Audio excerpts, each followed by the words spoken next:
हरे कृष्ण। श्रीमद् भगवत गीता मौलिक रूपरे सांख्य योग द्वितीय अध्याय श्लोक संख्या 70। श्री भगवान वाच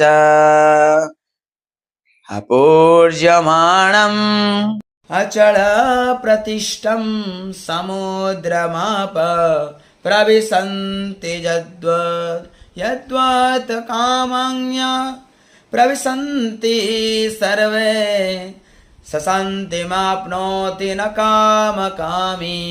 अनुवाद जेपरी समुद्र सर्वदा जल रे परिपूर्ण थाए सेथिरे जेते नदी आसी मिसिले भी सुधा से सर्वदा स्थिर रहे सेपरी जेते कामना उदित हेले मध्य जेकोसी व्यक्ति सेथिरे विचलित हुए नहीं ताहले एकमात्र से ही शांति प्राप्त हो पारे।